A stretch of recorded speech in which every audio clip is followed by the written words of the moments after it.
Hi, welcome back to അയ്യൻ്റെ kitchen. നാട്ടിൽ അത്യാവശ്യം വെയിലൊക്കെ വന്ന് തുടങ്ങിയില്ലേ? നമുക്കൊരു കൊണ്ടാട്ടത്തിൻ്റെ റെസിപ്പി കണ്ടാലോ? അരിക്കൊണ്ടാട്ടമാണ് ഉണ്ടാക്കുന്നത്. 2 കിലോ പച്ചരി അളന്നെടുത്തിട്ടുണ്ട് കേട്ടോ. അരി 3-4 തവണ കഴുകി വെള്ളം ഒഴിച്ചിട്ട് കുതിരാനായിട്ട് വെച്ചിട്ടുണ്ട്.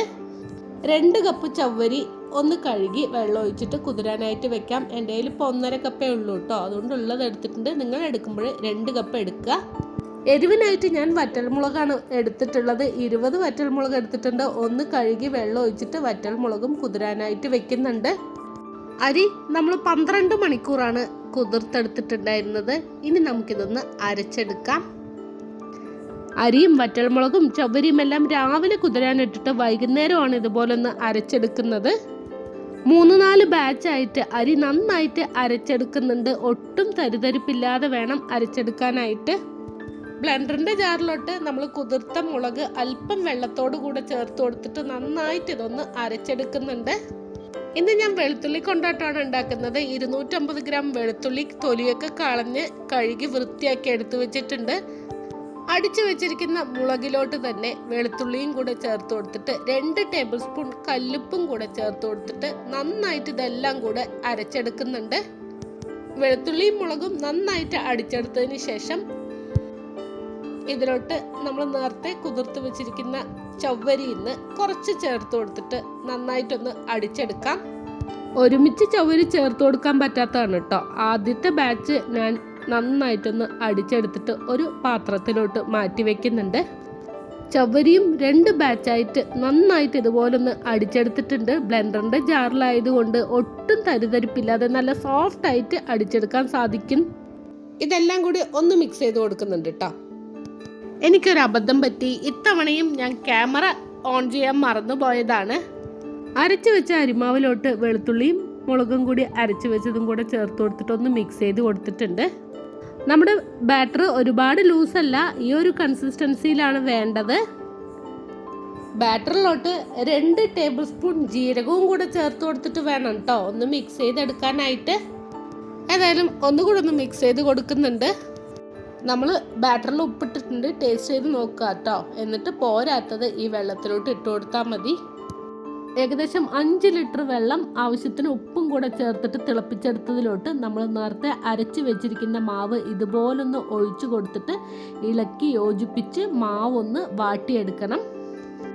ഈ സമയത്ത് പ്രത്യേകം ശ്രദ്ധിക്കണം, കൈവിടാതെ ഇതുപോലൊന്ന് ഇളക്കി യോജിപ്പിച്ച് കൊടുത്താൽ മാത്രമേ നമുക്ക് കട്ട കെട്ടാതെ നന്നായിട്ട് ഇതൊന്ന് മിക്സ് ചെയ്തിട്ട് എടുക്കാനായിട്ട് സാധിക്കുള്ളൂ.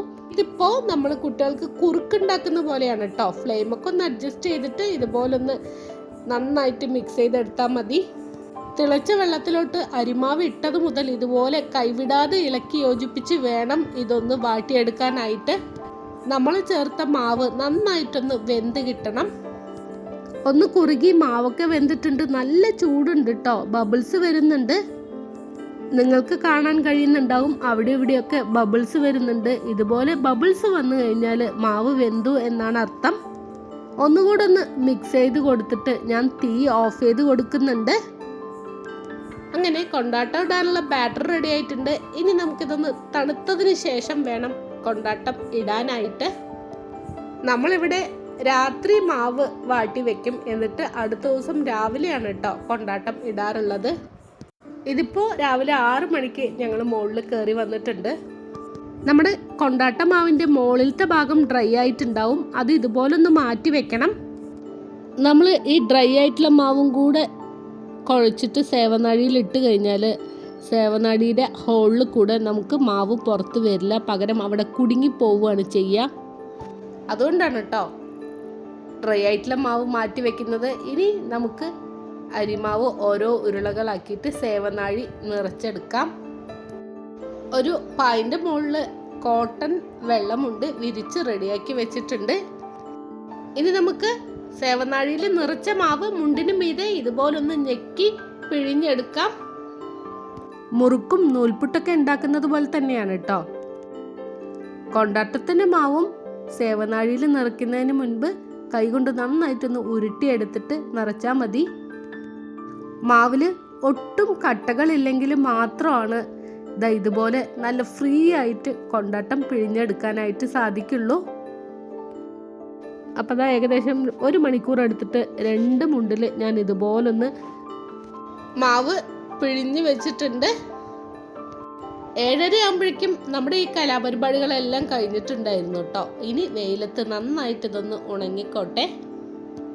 നല്ല വെയിലുണ്ടെങ്കിൽ ഒരു ദിവസം കൊണ്ട് തന്നെ ഇതുപോലെ ഒന്ന് ഉണങ്ങി കിട്ടും. പാതിയെ ഉണങ്ങിയിട്ടുള്ളൂ, നന്നായിട്ട് ഡ്രൈ ആയിട്ടില്ല. ഇനിയും 2 ദിവസം വെയിലത്തിട്ടാൽ മാത്രമാണ് നന്നായിട്ട് ഇതൊന്ന് ഉണങ്ങി കിട്ടുള്ളൂ. ഏകദേശം 1/4 ഭാഗം കൊണ്ടാട്ടം ഒന്ന് ഉണങ്ങുമ്പോൾ തന്നെ ഞാൻ തുണിയിൽ നിന്ന് അടർത്തിയെടുക്കാറുണ്ട്.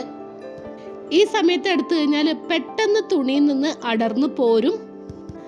ഒരുപാട് ഡ്രൈ ആയി കഴിഞ്ഞാൽ ഇതുപോലെ എടുക്കാൻ പറ്റില്ല കേട്ടോ, ഹാർഡായിട്ടുണ്ടാവും. അതുകൊണ്ട് ഇതുപോലെ അടർത്തിയെടുക്കാൻ കുറച്ച് ബുദ്ധിമുട്ടാണ്. ഏകദേശം 1/4 ഭാഗം ഉണങ്ങിയാൽ തന്നെ ഇതുപോലൊന്ന് അടർത്തിയെടുത്താൽ മതി. മുഴുവനായിട്ടും ഞാൻ അടർത്തിയെടുത്തിട്ടുണ്ട്. രാത്രി ഞങ്ങളെല്ലാവരും ഒരുമിച്ചിരുന്ന് ഇതെല്ലാം അടർത്തിയെടുത്തിട്ടുണ്ടായിരുന്നു. ഇതിപ്പോൾ അടുത്ത ദിവസം വെയിലത്ത് കൊണ്ടാട്ടം നന്നായിട്ടൊന്ന് പരത്തിയിട്ട് ഉണക്കിയെടുക്കുന്നുണ്ട്. ഇതുപോലെ 2 ദിവസം ഉണക്കിയെടുത്തു കഴിഞ്ഞാൽ എടുത്തു വെക്കാനുള്ള പാകത്തിന് നന്നായിട്ട് ഇതൊന്ന് ഉണങ്ങി കിട്ടും. നിങ്ങൾക്ക് കാണാൻ കഴിയുന്നുണ്ടാവും, ഇപ്പോൾ കൊണ്ടാട്ടം ഒരു ലൈറ്റ് കളറാണ്.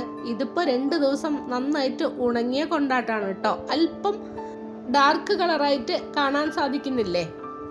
അപ്പം നന്നായിട്ട് ഉണങ്ങി കിട്ടിയിട്ടുണ്ട്. ഇനി നമുക്കിതൊന്ന് പാക്ക് ചെയ്ത് വെക്കാം. ഒരു പ്ലാസ്റ്റിക് ബാഗിലാക്കിയിട്ട് കെട്ടിവെക്കുന്നുണ്ട് കേട്ടോ.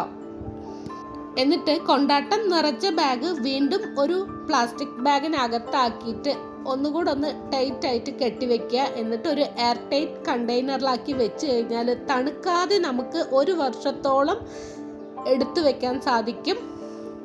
ഇതിപ്പോൾ ഈ കഴിഞ്ഞ വേനലിൽ ഞാൻ ഉണ്ടാക്കിയ കൊണ്ടാട്ടമാണ്. ഇപ്പം ഞാൻ ഉപയോഗിക്കുന്നതും ഈ കൊണ്ടാട്ടം തന്നെ കേട്ടോ. ഒട്ടും തണുക്കാതെ എനിക്കിത് എടുത്തു വെച്ച് ഉപയോഗിക്കാൻ സാധിച്ചിട്ടുണ്ട്. കൊണ്ടാട്ട മാവിൻ്റെ ഡ്രൈ ആയിട്ടുള്ള ഭാഗം മാറ്റി വെച്ചിരുന്നില്ലേ, അത് വെയിലത്ത് വെച്ച് നന്നായിട്ട് ഉണക്കിയെടുത്തതാണ്. ഇത് തനിച്ച് ഒരു പ്ലാസ്റ്റിക് ബാഗിലാക്കിയിട്ട് നന്നായിട്ടൊന്ന് കെട്ടിവെക്കുന്നുണ്ട്. അരിക്കൊണ്ടാട്ടത്തിനൊപ്പം തന്നെ ഞാൻ മുളക് കൊണ്ടാട്ടം ഇട്ടിട്ടുണ്ടായിരുന്നു കേട്ടോ. ഇതെല്ലാം ഒന്ന് പാക്ക് ചെയ്തിട്ട് ഒരു എയർ ടൈറ്റ് കണ്ടെയ്നറിലാക്കി വെക്കാം.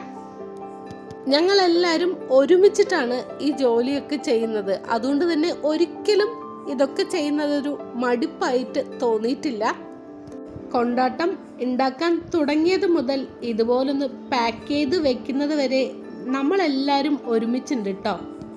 ഇത് നമുക്ക് അവസാനം വരെ ഓർത്തു വെക്കാനുള്ള ഒരു പിടി നല്ല ഓർമ്മകളാണ്. നമ്മളെല്ലാ വർഷവും ഇവിടെ കൊണ്ടാട്ടം ഉണ്ടാക്കുന്നുണ്ട്. കഴിഞ്ഞ 3 വർഷങ്ങളായി കൊണ്ടാട്ടത്തിൻ്റെ റെസിപ്പി വീഡിയോ നിങ്ങളുമായിട്ട് ഷെയർ ചെയ്യണമെന്ന് വിചാരിച്ചിട്ട് അങ്ങനെയാണ് കഴിഞ്ഞ വേനലിൽ വീഡിയോ ഷൂട്ട് ചെയ്യാൻ ഇടയായത്.